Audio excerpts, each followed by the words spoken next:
हरियाणा सरकार के 2026-27 का बजट पेश होने वाला, उस बजट से पहले महिलाओं को क्या उम्मीद है इस बजट से, इस पर बात करने के लिए तमाम जो महिलाएं मेरे साथ हैं, कुछ बच्चियां हैं मेरे साथ हैं, इन्हीं से जानता हूं। मैम, सबसे पहले मैं आपसे बात करूंगा, हरियाणा सरकार का बजट आने वाला है, किस तरीके की महिलाओं को खासतौर पर बात करूं उम्मीद है इस बजट से? सर, हमें उम्मीद है जो हरियाणा गवर्नमेंट जो हमें बजट दे, जैसा सेंटर में निर्मला सीतारमण जी ने जो बजट पास किया है वो बहुत ही अच्छा बजट है, तो लाइक वैसा ही एक्सपेक्ट हम कर रहे हैं स्टेट गवर्नमेंट से, हरियाणा गवर्नमेंट से। वो लगता है कि जो ज़्यादा कुछ ऐसी स्कीम्स है जैसे किशोरी योजना है जो स्पेशली विमेंस की जो न्यूट्रिशन और जो उनकी एजुकेशनल नीड्स है उनके ऊपर जो फोकस करती है, ऐसी कुछ योजना है वो गवर्नमेंट को और लानी चाहिए, जो वुमेन एम्पावरमेंट, उनके स्किल डेवलपमेंट और खासकर जो आजकल चल रहा है उनकी सेफ्टी, इनके से ज़्यादा कंसर्न रखते हो। मैम, आप क्या कहना चाहेंगे, आप एक महिला है और महिलाओं को क्या उम्मीद है इस बजट से? पहले तो मैं मोदी सरकार का धन्यवाद करती हूँ और निर्मला सीतारमण जी ने जो बजट पास किया है वो महिलाओं को सशक्तिकरण करने के लिए बहुत ही अच्छा बजट है। हरियाणा का आने वाला बजट हाँ, है, अब जैसे कि हमारे सेंटर की सरकार ने बहुत अच्छा बजट पास किया है, ऐसे ही मुझे पूरी उम्मीद है कि हमारी हरियाणा की सरकार भी महिलाओं को लेके संवेदनशील है और बहुत अच्छा बजट आने वाला है, महिलाओं की सुरक्षा को लेके, महिलाओं को आत्मनिर्भर बनाने के लेके और बच्चों की खासकर कॉलेज को लेके, स्कूलों को लेके, इनकी सुरक्षा को लेके अच्छा बजट हमारी सरकार देगी। आप एजुकेशन करते हैं, किस तरीके के बजट से उम्मीद है, सरकार किस तरीके का बजट लेके आए? हाँ, फर्स्ट ऑफ ऑल हाँ जी, ऐसा चाहती हूँ कि जैसे हमारी ग्रेजुएशन पास हो जाती है तो हमें कुछ ऐसे बिजनेस, जैसे कि हम बिजनेस करना चाहते हैं तो उसके लिए बजट पास हो और फिर हम उसके बाद उनको प्रॉफिट ला के सरकार को दे सके। Thank you. आप क्या कहना चाहेंगे? मैं ये कहना चाहती हूँ कि जैसे हमारे यहाँ पे रोड बसेस वगैरह जो होते हैं वो अच्छे से अवेलेबल कराया जाए। रोड के स्ट्रक्चर्स जो है बहुत ख़राब रहते हैं कई बार, तो उसके ऊपर गवर्नमेंट को काम करना चाहिए। रोड फैसिलिटीज़ अच्छी रखनी चाहिए, ट्रांसपोर्ट सिस्टम अच्छा रखना चाहिए। और कॉलेजेस की बात की जाए तो जैसे कि कॉलेजेस में AI से रिलेटेड आजकल बहुत फ्यूचर में बहुत काम आएगा, सो उससे रिलेटेड भी हमारे कॉलेजेस में ऐसे प्रोग्राम्स होने चाहिए, बच्चों को सिखाई जानी चाहिए AI से रिलेटेड चीज़ें, हमारे जावा, पाइथन से रिलेटेड, मतलब ये सारी चीज़ें फ्यूचर में बहुत काम आएगी। सो इससे रिलेटेड गवर्नमेंट को भी कॉलेजेस, स्कूल्स वगैरह में भी ये सब करना चाहिए। हमारे कॉलेज में प्लेसमेंट्स वगैरह हो, क्योंकि we are looking for a job. अगर प्लेसमेंट्स वगैरह हो, इंटर्नशिप वगैरह हमें मिले तो इट्स बेटर फॉर अस कि हम खुद को अपग्रेड कर पाएंगे और खुद को फाइनेंशियली स्टेबल कर पाएंगे। तो आई वांट कि इस पे कुछ काम किया जाए। सेफ्टी तो है ही है, साथ ही जो रोड्स के पॉटहोल्स वगैरह हैं, जो गड्ढे वगैरह हैं, उसको भरे तो काफ़ी अच्छा होगा। और क्या उम्मीदें हैं आपको सरकार से, किस तरीके का बजट हो और एजुकेशन में किस तरीके के बदलाव किए जाने चाहिए? बजट में इंफ्रास्ट्रक्चर पे भी ध्यान देना चाहिए। जैसे हम गवर्नमेंट कैंपसेस हैं और यूनिवर्सिटीज़ हैं, उनके क्लासरूम को बेटर कर सकते हैं वो लोग और ज़्यादा अच्छी फैसिलिटीज़ प्रोवाइड कर सकते हैं। हाईटेक यानी क्लासेस। यस। क्या कहना चाहिए कि जो हमारे ट्रांसपोर्ट वगैरह है वो भी हो और जो क्लासरूम्स वगैरह है वो भी अच्छे से होए। New technology yes, new technology आनी चाहिए, कुछ जो स्टूडेंट है वो भी कुछ नया करे। हरियाणा का जो आने वाला है, हम चाहते हैं कि लाइक आर्टिफिशियल इंटेलिजेंस हो गया, वुमेन की सेफ्टी हो गई, उसके ऊपर ज़्यादा ध्यान दिया जाए। और लाइक जॉब की क्रिएशन जो मतलब कि हो रही है, मतलब बजट लाइक आर्टिफिशियल इंटेलिजेंस है उसमें ज़्यादा बजट दिया जाए, क्योंकि इसकी बहुत ज़्यादा मतलब कि फ्यूचर नीड है, उस पर ज़्यादा ध्यान दिया जाएगा तो टेक्नोलॉजी पे फोकस बढ़ेगा। और साथ ही साथ लाइक जो हमारी रोडवेज़ होती हैं, उस ट्रांसपोर्ट सिस्टम होता है उस पर भी बजट दिया जाए, ताकि उन्हें हमारा लाइक गुरुग्राम का जो बस स्टेशन है वो उसकी मेंटेनेंस सही नहीं है, वो मेंटेनेंस पे थोड़ा मतलब बजट दिया जाए ताकि वो सही हो जाए। और बहुत सारे एरियाज़ है जो कि मतलब कि लाइक रोड है उन पे थोड़े दिए जाए ताकि मतलब कि वो भी सही हो जाए। और बहुत ऐसी चीज़ें हैं। जैसे कि मेरी उम्मीदें मेनली फोकस रहेगा AI पे, बिकॉज आजकल AI का ही ज़माना है और इंडिया इस चीज़ में बहुत पीछे है। तो हम चाहते हैं कि गुड़गांव में सिर्फ गुड़गांव और पंचकुला यहाँ पर साइबर हब्स है, यहाँ पर प्रोवाइड है, बट हमारे जो रूरल एरियाज है वहाँ पर नहीं है, वो लेट आउट है। तो ज़्यादा से ज़्यादा फोकस AI पे दिया जाए। किस तरीके का हरियाणा का बजट होना चाहिए, हर वर्ग के लिए किस तरीके का बजट होना चाहिए, इसको लेकर तमाम लोग मेरे साथ मौजूद हैं, इन्हीं से चर्चा करते हैं। सबसे पहले हरियाणा सरकार का जो बजट आने वाला है, किस तरीके की उम्मीद है इस बजट से आपको? देखिए, हमें जो उम्मीद है कि सरकार का जो बजट होगा वो किसानों के हितों में होगा, किसान का जो बजट होगा वो नौजवानों के हितों में होगा। किसान का जो बजट होगा वो जो आर्थिक रूप से कमज़ोर लोग हैं, रेहड़ी पटरी वाले हैं, जो रोज़मर्रा की अपनी जीविका कमाते हैं, उनके हितों में ध्यान रख के होगा। और पूरे हिंदुस्तान में नहीं अपितु पूरी दुनिया के अंदर जो खेल जगत में हमारे हरियाणा के नौजवान खिलाड़ी जिस प्रकार का शौर्य दिखाते हैं और भारतवर्ष का नाम रोशन करते हैं, उन खिलाड़ियों के हितों के अंदर भी हरियाणा सरकार का बजट होगा, ऐसी अपेक्षा और ऐसी उम्मीद हम सरकार से करते हैं। आप वकील हैं और वकीलों के लिए क्या खास इस बजट में होना चाहिए, क्योंकि अभी केंद्र सरकार का जो बजट आया था उसमें भी तमाम चीजें रखी गई हैं, वह हरियाणा सरकार से क्या उम्मीद है? हरियाणा सरकार से हमें उम्मीद ये है, सबसे महत्वपूर्ण जो उम्मीद ये है कि पूरे हरियाणा के अंदर जितने भी न्याय के जो भवन बने हैं उनके साथ वकीलों को बैठने के लिए स्थान दिया गया है, उनको चैम्बर की व्यवस्था की गई है। लेकिन एकमात्र मेरा गुरुग्राम, जिससे पूरा हरियाणा के अंदर रेवेन्यू जाता है, 60 से 65% का रेवेन्यू हमारे इस गुरुग्राम से जाता है, पूरा हरियाणा चलता है। तो हम ये भी बहुत बड़ी उम्मीद करते हैं कि वकीलों के हितों के अंदर भी, वकीलों के लिए बैठने के लिए जो तक हमें गुरुग्राम के अंदर स्थान नहीं मिला है, जगह नहीं मिली है, उस पर भी ये सरकार ध्यान देगी। मैम, आप एक महिला हैं, महिलाओं को किस तरीके की उम्मीदें हैं इस हरियाणा सरकार के बजट से? देखिए, मेरा जवाब तो आपको चाहिए में मिलेगा। तो मैं ये उम्मीद करूंगी कि जो बेसिक कम्युनिटीज़ हैं वो हर शहर को मिले, स्पेसिफिकली गुड़गांव को ज़रूर मिले। जो ये सड़कें इनके गड्ढे भर जाएं, युगों युगों से जो मेट्रो अवेटेड है वो आ जाए, और जो बेसिक कम्युनिटीज़ हैं, बिजली पानी है, इसमें सुधार हो जाए। महिला सुरक्षा पर कोई एक स्पेसिफिक गाइडलाइन आनी चाहिए, उसके लिए कोई एक स्पेसिफिक एक यूनिट उनकी बननी चाहिए जिसकी जिम्मेदारी हो, क्योंकि ये औद्योगिक राज्य है, यहाँ पर कई शिफ्ट में काम करते हैं और बहुत जगह महिलाओं के साथ इसलिए हायरिंग नहीं हो पाती है क्योंकि वो बी शिफ्ट में नहीं काम कर पाती हैं। उसके लिए एक सुरक्षा गवर्नमेंट को सुनिश्चित करनी चाहिए, जो आपकी जो ये PCR है या किसी भी थ्रो से गवर्नमेंट करे, उसके लिए मैकेनिज्म लाए, उसके लिए एक स्पेसिफिक बजट वहाँ पे गवर्नमेंट के लिए होना चाहिए। मेरा ये मानना है कि जो हरियाणा सरकार या कोई भी राज्य सरकार है, वो अक्सर जो उसका बजट होता है वो केंद्र के बजट की प्रतिछाया होता है। तो ये मेरा मानना है कि हरियाणा सरकार को उससे बचना चाहिए। हरियाणा के अपने और इश्यूज हैं। हरियाणा की गुड़गांव की खास तौर से किसी भी कॉलोनी में NHAI या बड़े रोड्स की बात नहीं करता मैं, लेकिन जो इंफ्रास्ट्रक्चर है चरमराया हुआ है, सीवर के पानी है, रोड टूटे, सड़कें टूटी हुई है, जबकि गुड़गांव सबसे ज्यादा कंट्रीब्यूट करता है रेवेन्यू के अंदर। सर, आप वकील हैं, वकीलों को क्या खास उम्मीद है इस बजट से हरियाणा सरकार? क्योंकि केंद्र सरकार का जो बजट है आपने देखा, उसमें तमाम चीजें रखी गई हैं। अब हरियाणा सरकार से क्या उम्मीदें हैं? सर, मैं क्या बताऊं आपको, बजट पेश ऐसा करें जो इम्प्लीमेंट हो, फेंकने वाला बजट हो। सरकार अपने लेवल पे वकीलों का बीमा कराए, हमसे जो जेन्युइन प्रीमियम होगा, हम जो दे सकते हैं हम देंगे, वो बीमा सरकार अपने पास से कराए ताकि हमें कहीं भी दिक्कत ना हो। अब जहाँ तक भाई साहब यहाँ प्रदेश की बात है, गुड़गांव जिले की बात है, यहाँ तो पिछले 8-10 साल से कोई विकास हुआ ही नहीं है प्रॉपर, कहीं सड़कें प्रॉपर नहीं है, खड्डे खूब हैं, इसमें कोई शक की बात नहीं है सर। हाँ, तो बिल्कुल तमाम जो वकील थे वो मेरे साथ थे और साफ तौर पर उनका तो कहना यही था कि इस बजट में जो सरकार लेके आए वो हर वर्ग के लोगों के लिए कहीं ना कहीं ध्यान में रखते हुए लेके आए। और इनकी मुख्य मांग ये है कि वकीलों को बैठने की जगह जरूर दिए जाए, क्योंकि हरियाणा की सबसे बड़ी जो बार है वो गुरुग्राम बार एसोसिएशन है। और इसकी बात करें तो अभी भी यहाँ पर तमाम जो वकील हैं टीन शेड के नीचे बैठकर अपनी जो कार्य हैं वो करते हुए नजर आते हैं। हरियाणा के आने वाले बजट से उद्योगपतियों को क्या उम्मीद है, इसको लेकर आज गुरुग्राम के तमाम उद्योगपति मेरे साथ हैं, उन्हीं से जानता हूं कि किस तरीके की इस बजट से उम्मीद है। सर, क्या कहना चाहेंगे? 2026-27 का जो बजट है वो पेश होने वाला है, उससे पहले आप उद्योगपति हैं, किस तरीके की आपको उम्मीद है, किस तरीके का बजट लगा के बैठे हैं, किस तरीके का बजट हरियाणा सरकार पेश करने वाली? उद्योगपति हमेशा से ही आशावादी रहा है, तो हम चाहते हैं कि हरियाणा के अंदर भी सरकार जो है इसमें कुछ ना कुछ इजाफा करे और आयुर्वेद के एक्सपोर्ट के ऊपर जरा ध्यान दे, क्योंकि हमारा एक्सपोर्ट बहुत कम है और हरियाणा का जितना एक्सपोर्ट ज़्यादा होगा भारत सरकार को भी उतना फायदा होगा, हरियाणा सरकार को भी फायदा होगा, इंडस्ट्री को भी फायदा होगा और रेवेन्यू भी आएगा हमें। और सर, क्या कहना चाहेंगे?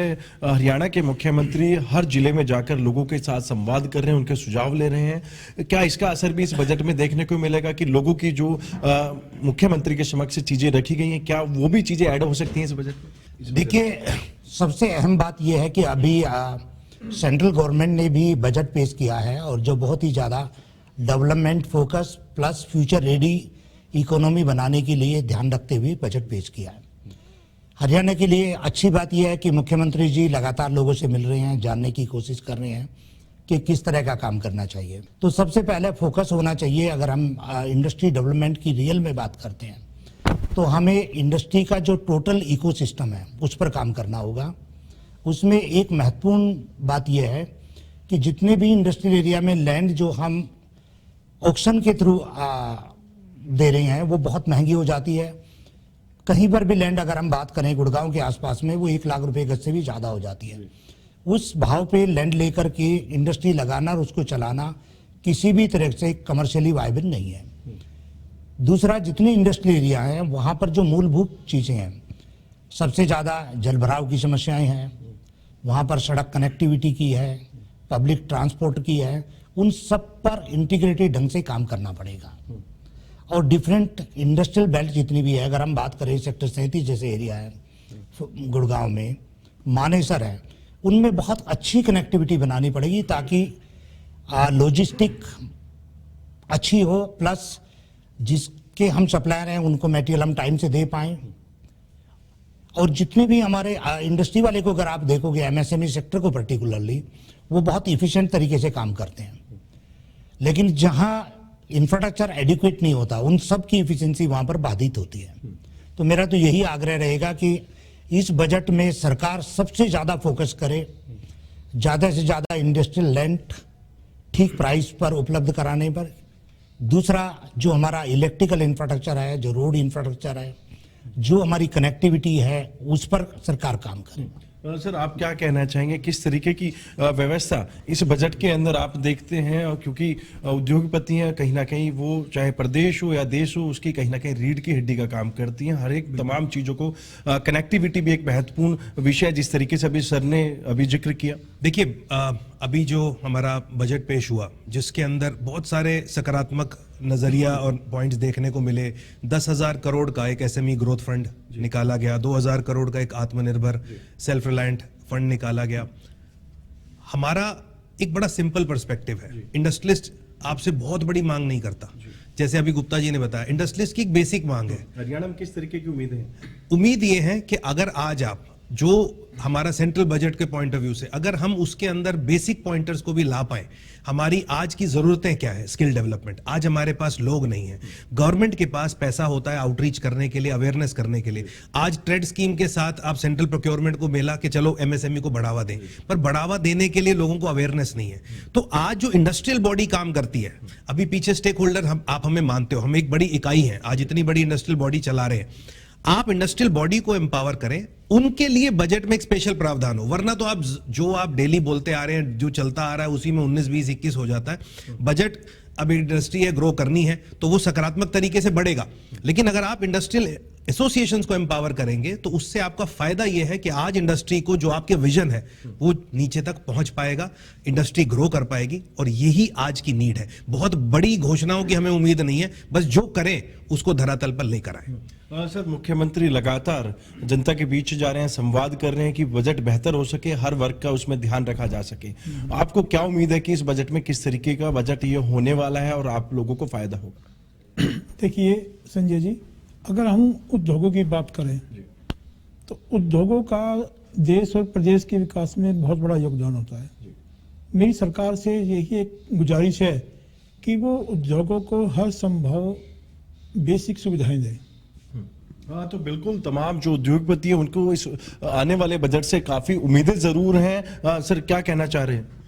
देखो सर, एक तो इंफ्रास्ट्रक्चर पर विशेष ध्यान देने की जरूरत है। सभी इंडस्ट्रियल एरियाज का हालत खराब है, क्योंकि हमारे यहाँ बाहर से इतने डेलीगेशंस आते हैं, फॉरेनर्स आते हैं, वो क्या हमारी पिक्चर जाती है उनके दिमाग के अंदर।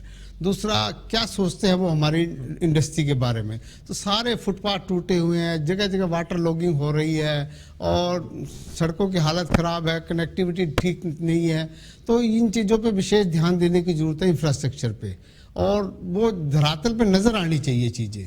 पहले तो मैं ये कहूँगा कि जो हरियाणा का बजट आने वाला है वो बजट नहीं, वो लोगों के लिए गिफ्ट आना चाहिए, ताकि लोगों को बजट सुनकर खुशी हो कि सही में हरियाणा सरकार ने कि कोई ऐसा बजट निकाला है कि जो लोगों के हित में है। और सबसे पहले महंगाई के ऊपर सरकार को लगाम लगानी चाहिए, जैसे कि रोज़मर्रा की चीज़ें, दाल, आटा, नमक, सरसों का तेल, इन चीज़ों के ऊपर महंगाई, इन चीज़ों की जो दाम है वो बढ़ने नहीं चाहिए, महंगाई पर लगाम लगानी चाहिए जो दिन बर दिन बढ़ रहा है।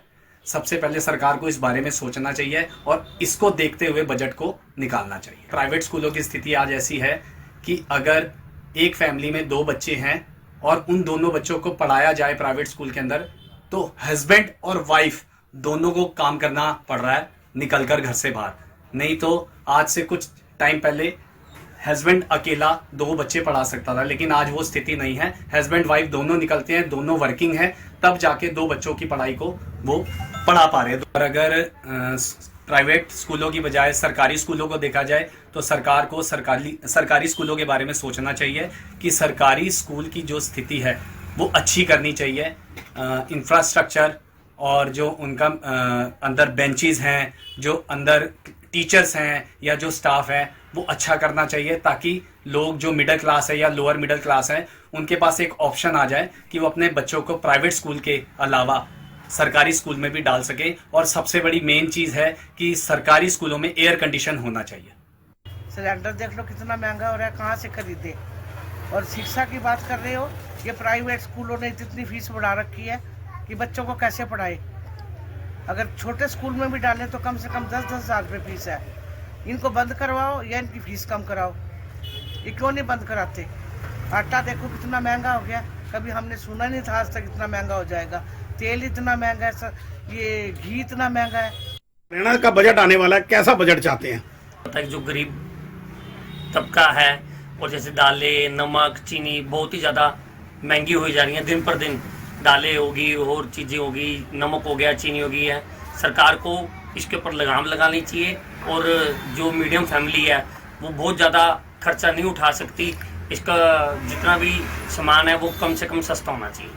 पेट्रोल और जो डीजल है वो बहुत ही ज़्यादा महंगा हो चुका है। 5-5 रुपये अगर पेट्रोल और डीजल सरकार एक्साइज ड्यूटी जो है वो कम कर दे तो पब्लिक में थोड़ी राहत मिल सकती है। जो आम लोग हैं वो चला नहीं सकते। पेट्रोल डीजल बहुत ही ज़्यादा महंगा हो चुका है। एजुकेशन की बात करें, एजुकेशन इतनी महंगी हो चुकी है। हमारे टाइम में 200-300 रुपये फीस हुआ करती थी, आज फीस देखो कितनी 3-4 हज़ार रुपये फीस है। सरकार ने नारा तो बहुत अच्छा दिया है, बेटी पढ़ाओ, बेटी अभिमान चलाया हुआ है, जो 2-3 हज़ार रुपये फीस है। जो मीडियम क्लास है वो अपना कहाँ से, जिसके 2-3 बच्चे कहाँ से गुजारा करेंगे। सरकार को सोचना चाहिए कि जो फीस है उसको थोड़ा सा लगाम दे, फीस को कम करें। और सरकार को सोचना विचार से जो बजट आ रहा है हरियाणा का, इसमें सबसे पहले जो सफ़र करता है वो गरीब आदमी। कुछ भी बजट में सरकार को ये ध्यान देना चाहिए भाई गरीब आदमी की रसोई जो उनसी है उसमें रोज़मर्रा के यूज़ होने वाले जो पदार्थ हैं, तेल है, दालें हैं, इन चीज़ों पर टैक्स कम करे और उनकी रसोई का बजट ना बिगड़े। और बहुत सारे मुद्दे हैं। दूसरा, एजुकेशन हरियाणा में नहीं पूरे देश में एजुकेशन बहुत महंगी है। लोगों को एजुकेशन पर बहुत ज़्यादा खर्च करना पड़ता है। जब से बच्चा पैदा होता है और स्कूल जाना शुरू होता है तो इतनी फीसें हैं जिससे एक आम बंदों का बजट जो उनसा वो बिगड़ जाता है। और भी बहुत सारे मुद्दे हैं जिसमें ये देखो, सरकार ने नेशनल हाईवे बहुत अच्छे बना, पर इनको लोकल लेवल पर जो रोड्स हैं इनके बजट की तरफ ध्यान देना चाहिए। जो लोकल रोड्स हैं उनको बहुत अच्छे से बनाएं, जैसे इन्होंने नेशनल हाईवे बनाए हैं। और दूसरा, पेट्रोल डीजल के ऊपर जो टैक्स हैं ये थोड़ा कम करें ताकि एक आम इंसान का जो बजट है वो ठीक हो। अब आप देख रहे हो दालों के कितने रेट बढ़ गए। दालें जो इनके रेट आसमान को छू रहे हैं, एक आम आदमी का बजट इन चीज़ों से हिल जाता है। एक किलो दाल कोई भी 150 रुपये किलो से कम दाल नहीं है। अब सब्जियां इस टाइम थोड़ी ठीक है, सस्ती हैं, और मेन दालें हैं, और घर में यूज़ होने वाला सरसों का तेल ये बहुत महंगा हो गया। तो इन चीज़ों के ऊपर मेन ध्यान दें सरकार। ताकि सब लोगों की रोज़मर्रा की जो ज़रूरतें हैं वो कम पैसे में पूरी हो सके। देखिए, जो हरियाणा का सेंटर का तो बजट आ चुका है, जो हरियाणा का जो बजट आना है ये एक आम जनता के हद के अंदर जो बजट आना चाहिए। और हम तो सरकार से यही हमारी रिक्वेस्ट है भाई, जो बजट है ये आम जनता के लेवल का बजट हो और आम जनता इस बजट से खुश हो, हम ये चाहते हैं। खाद्य पदार्थों के रेट, खाद्य पदार्थों की देखी जाए तो आसमान छू रहे हैं। जैसे कि सरसों का तेल लगा लो, तिल का तेल लगा लो, रिफाइंड लगा लो और देसी घी लगा लो, हर चीज़ का रेट तेज है। हम तो सरकार से ये कहेंगे भी ये इन चीज़ों पे लगाम लगाए। आम आदमी के अगर 2 या 3 बच्चे हैं तो उनके लिए पढ़ाना बहुत मुश्किल है। वो सिर्फ बच्चों की पढ़ाई के लिए ही ध्यान देता है, अपना तो उन्होंने ध्यान रखे नहीं। वो बच्चों की पढ़ाई की इतनी फीसें हैं कि अगर अनुमान लगाया जाए तो साल में लाखों रुपया तो इनकी फीस चली जाती है। और ड्रेसें, किताबें, बुक्स वगैरह। नंबर 2, बच्चे अगर ट्यूशन पढ़ाते हैं तो इनका बजट बेचारों का, जो लोगों का, आम जनता का, जो मीडियम लोग हैं, इनके लिए बहुत मुश्किल हुआ पढ़ाई लिखाई का। और ये कहेंगे कि इन प्राइवेट स्कूल वालों का जो है फीसों का बजट, फीसों के ऊपर ध्यान दिया जाए, प्लस सरकारी स्कूल का अच्छा जो है सिस्टम बना के रखे, अच्छे हाल बनाए जाए, सरकारी स्कूल के अच्छे टीचर हों। जो हरियाणा का बजट आना चाहिए वो आम आदमी के हित में होना चाहिए।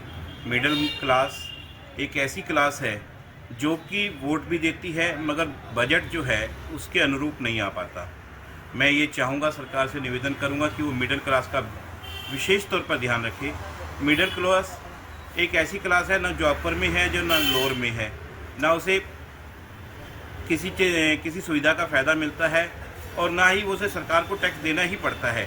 मैं अपने सीएम साहब से, अपने माननीय मोदी से उनसे निवेदन करना चाहूँगा कि वो जो बजट बनाते वक्त मिडिल मैन का ज़्यादा से ज़्यादा ध्यान रखें। देखिए, जिस हिसाब से ये जो नया बजट बनाया जा रहा है, हम आम नागरिक ये चाहते हैं कि जितने भी ट्रांसपोर्टेशंस वगैरह के जो इतने रेट बढ़े हुए हैं ये कम करे जाए।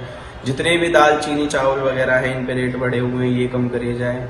और जितनी भी बुढ़ापे की जो पेंशन है इनको थोड़ा सा बढ़ाया जाए। हरियाणा का बजट आने वाला है, क्या कुछ उम्मीदें हैं इस बार बजट को लेकर? सर, उम्मीदें ये होनी चाहिए कि रोजगार की चीज़ें जनता के लिए कम शुल्क में मिलनी चाहिए और सरकारी स्कूलों हैं, अस्पताल हैं, इनमें उनको मरम्मत करवाई जाए। टूटे फूटे हैं उनकी मरम्मत हो जाए अच्छी तरह। बच्चों को पढ़ाई को लेकर बच्चों की जो फीस है वो उसमें गिरावट हो या कुछ भी हो, बच्चे जो रोडों पर रहते हैं उनकी सही तरह से देखभाल होनी चाहिए। देखो जी, हम इसमें उम्मीद रखते हैं कि बच्चों की पढ़ाई के बारे में करते हैं कि उनकी फीस कम से कम होनी चाहिए और डीजल पेट्रोल के दामों में मतलब कम से कम होने चाहिए, जो आम आदमी को परेशानी ना हो। और हॉस्पिटलों में बदलाव होना चाहिए, जो कि आजकल सरकारी अस्पताल वाले अपनी दवाइयाँ मतलब प्राइवेट मतलब बाहर की दवाइयाँ लिख देते हैं। उन्हें गरीब आदमी लेने में असमर्थ रहता है और इतना अगर जो होता तो वो प्राइवेट अस्पताल में ही अपना इलाज अपना ठीक ठाक करा लेते। इसलिए हम कहते हैं बजट के बारे में बहुत कुछ होना चाहिए। बजट में देखिए, आम जनता के लिए बजाय हम उसको फ्री चीज़ें दें, उसके लिए हमें रोजगार का प्रबंध हरियाणा सरकार की तरफ से ऐसा प्रयास किया जाना चाहिए जी। और सड़कों से जहाँ भी कहीं नीचे उतरते हैं सब जगह गड्ढे ही हैं, मैनहोल के ढक्कन टूटे हुए हैं और जगह जगह मतलब सड़कें बिल्कुल टूटी पड़ी हैं, लोग उनमें गिर जाते हैं, घायल हो जाते हैं। बुजुर्गों को, महिलाओं को बड़ी दिक्कतें आती हैं। ऑटो वालों की मनमानी बहुत ज़्यादा है। स्वास्थ्य विभाग भी दवाइयाँ समय पर नहीं मिलती सरकारी अस्पतालों में, लोगों को उसका लाभ नहीं मिलता है। कोई भी दिखाने जाता है तो दवाइयाँ बाहर की लिख देते हैं, पर्ची बना देते हैं कि बाहर से दवाई ले लो। तो ये कुछ उम्मीदें हैं। हाँ, ऐसी मतलब उम्मीदें रख रहे हैं, कितनी पूरी होंगी ये नहीं कहा जा सकता। स्कूलों की मनमानी पे भी अंकुश लगना चाहिए। जो कमज़ोर वर्ग के हैं विद्यार्थी, जो मेधावी हैं और पढ़ना चाहते हैं, उनको अच्छा माहौल मिले पढ़ने का, वो थोड़ा रीजनेबल होगा जब भी वो आगे बढ़ेंगे। ये क्षेत्र ऐसे दिन में पहले कभी जल भराव न था, उसमें पहली बार जल भरा हुआ है। इस बजट में लोगों को उम्मीद है कि ऐसी कोई व्यवस्था हो, अतिरिक्त बजट लगा जाए, पानी की निकासी के लिए नई ड्रेन बनाई जाए, उनका विस्तार किया जाए या नए नाले बनाए जाए, ताकि भविष्य में इस तरह की समस्या का से न जूझा जाए। इसके लिए बजट में हर व्यक्ति को अतिरिक्त बजट की उम्मीद है, ताकि भविष्य की एक नई नीति बन सके और इस तरह के जो नुकसान होता है उसे बचा जा सके। अलावा चिकित्सा में भी हर गांव में जो बड़े गांव हैं उनमें एक चिकित्सा के लिए PHC CHC सेंटर दिया जाए, ताकि गांव के लोगों को वहीं पर स्वास्थ्य संबंधी सुविधाएं मिल जाए। जल पानी के लिए भी गांव में समुचित व्यवस्था हो, जैसे जिस गांव की आबादी ज़्यादा है वहाँ पर पानी के लिए अलग से टैंक बनाया जाए। जो बड़े गांव हैं उनमें सीवर आदि की भी व्यवस्था को कोई बजट जारी हो जाए तो ज़्यादा बेहतर है। हाल ही में हरियाणा सरकार जो वार्षिक अपना बजट पेश करने जा रही है, उस बजट को लेकर के किसान और मजदूर वर्ग को काफी आशाएं हैं कि इस बजट में उनको कुछ विशेष राहत मिलने वाली है। तो मैं तो इस बजट के माध्यम से सरकार से मांग करना चाहता हूं कि बीपीएल के दायरे को बढ़ाए, जिसमें बीपीएल के दायरे को 3 लाख करके और 5 एकड़ तक के किसानों को शामिल किया जाए, ताकि वो जरूरतमंद को सरकार की योजनाओं का लाभ मिल सके। ये हम तो उम्मीद कर सकते हैं सरकार से कि हमारी मांगों को बजट में पेश करे। किसानों को देख के यदि बजट पेश करे सरकार को बहुत अच्छा होगा। जिसमें जैसे कई जगह पे ऐसा हुआ है, मेरे एरिया में भी हुआ है, कुछ गुआनीखेड़ा एरिया में भी हुआ है कि पानी का भराव बहुत ज्यादा हुआ है किसानों को, तो उसके लिए प्रबंध पहले से सरकार करके चले, उसका बजट अलग से बना के चले तो वो बहुत अच्छा होगा। दूसरा जो अपनी खाद है, बीज है, काफी जगह देखने को आया कि नकली खाद बीज मिल जाता है। उस चीज के लिए भी उचित प्रबंध किया जाए, सरकार पहले से इसके ऊपर लगाम लगाई जाए। और है ना, इनको देखते हुए कि जैसे हम अपने हरियाणा में देखें तो जो यूनिवर्सिटी है हरियाणा की, उसके ऊपर काफी लोग उस विश्वास करते हैं, फिर भी कहीं ना कहीं नकली बीज आ जाता है और सबसे मेन वही महामारी अपनी बढ़ती है किसान को। तो उसको किसान को इन चीजों को देखते हुए सरकार को बजट पेश करना चाहिए। देखिए, बजट से हरियाणा वासियों को वैसे तो काफी उम्मीदें हैं। अगर सरकार दे तो बहुत सारी मांगे हैं जो पूरी की जा सकती है। जैसे कि कर्मचारी होने के नाते तो सबसे बड़ी मांग पुरानी पेंशन की है। अगर सरकार चाहे तो पुरानी पेंशन का तोहफा कर्मचारियों को देकर उनका भविष्य सुरक्षित कर सकती है। और भी काफी मुद्दे हैं कर्मचारियों की, कि जैसे कि रोजगार का मुद्दा है, जो टोल लिया जा रहा है, रोड बनाए हैं सरकार ने, बहुत अच्छी बात है, लेकिन इन पे जो टोल वसूला जा रहा है वो गलत है। इन टोलों को खत्म किया जाए। जो बजट पेश होगा, देखो बजट से काफी उम्मीदें होती है सबको, ठीक है। और जो शिक्षा क्षेत्र में मतलब नई तकनीकी शिक्षा का समय है, ठीक है। तो अगर बड़े गांव हैं उनमें ITI पॉलिटेक्निक अगर खोली जाए तो बच्चों को आगे भविष्य में रोजगार के अवसर मिलेंगे। बच्चे तैयार होंगे, ट्रेड से इनसे वो करेंगे और आगे उनको भविष्य में आत्मनिर्भर बनने के लिए दिशा में उनको वो मिलेगा। अभी जो हरियाणा में बजट आएगा उससे उम्मीद तो हरियाणा का तो काफी है, लेकिन इसका प्रॉपर ये नहीं कह सकते भाई किसको क्या मिला क्या नहीं मिला। शिक्षा के बजट के बारे में ये कहेंगे भाई शिक्षा के लिए पहले जो हरियाणा ने किया था उसका अभी तक कोई ज्यादा यूज नहीं हुआ बजट का। और आगे जो आने वाला जो बजट है हरियाणा का, इसमें देखे भाई शिक्षा नीतियों के लिए क्या कर रही है सरकार। सेंटर से काफी उम्मीदें थी, लेकिन जो सेंटर का उस पब्लिक को नाराजगी है, शिक्षा के लिए कुछ भी नहीं किया सेंट्रल गवर्नमेंट ने। और अभी जो अभी आगे आएगा हरियाणा का, तो हम तो हरियाणा से लगा सकते हैं उम्मीद भाई शिक्षा के लिए काफी अच्छा करेगी सरकार। हरियाणा सरकार के आने वाले बजट से आम लोगों को क्या उम्मीद है? मेरे साथ कुछ लोग हैं, मैं उन्हीं से जान लेता हूं। सर, इस बजट से क्या उम्मीदें हैं आपको? देखो जी, जैसे सेंटर में जो लोगों के लिए राहत दी है, तो हम भी उम्मीद ये हरियाणा सरकार से यही रिक्वेस्ट करेंगे भाई लोगों को अच्छी सुविधा हो, अच्छे जैसे साफ सफाई की व्यवस्था हो, ट्रांसपोर्ट का सिस्टम बेहतर हो, यही उम्मीद करेंगे। कोई टैक्स जो है वो ना बढ़ाया जाए किसी पे, नहीं जी, ये उम्मीद है। अगर देखो कुछ क्या राहत लेके आते हैं सरकार जी। आप युवा हैं, किस तरीके की उम्मीद है कि युवा होने के नाते कि इस बजट में युवाओं को क्या खास मिलने हैं? देखो, युवा की तरफ अगर सोच के चलते हैं तो सबसे पहले खेलकूद को आगे बढ़ाया जाए, स्टेडियम वगैरह की सुविधा करी जाए। जो आज के समय में अगर हम बात करें अपने हरियाणा की और गुरुग्राम जिले की बात करें तो यहाँ पे क्या है कि सुविधा है, पर जिस हिसाब से लोगों का यहाँ लोगों का जो आवागमन है उस हिसाब से यहाँ सुविधा कम लग रही है। जैसे स्टेडियम की सुविधा, सबसे बड़ी बात स्टेडियम की सुविधा रहे, ठीक है। रोड इंफ्रास्ट्रक्चर को भी देखा जाए तो रोड की सुविधा भी चाहिए। और आम आदमी तक जो भी जन कल्याणकारी योजनाएं हैं उनको पहुंचाया जाए, लोगों को लाभ मिल सके, मूलभूत सुविधाएं हैं वो समय पर मिले। और रही बात टैक्स की, तो टैक्स जितना भी हो सरकार एक मध्यम वर्ग की तरफ सोच के ये कदम उठाए। हाँ, तो बिल्कुल तमाम जो लोग हैं उनसे हमने बात की और तमाम लोगों की कहीं ना कहीं इस आने वाले बजट से कहीं ना कहीं उम्मीदें बनी हुई है कि हर वर्ग का ध्यान रखते हुए सरकार जो ये बजट है वो पेश करेगी और लोगों को राहत मिलेगी। गुरुग्राम से कैमरामैन राज के साथ संजय राठौर।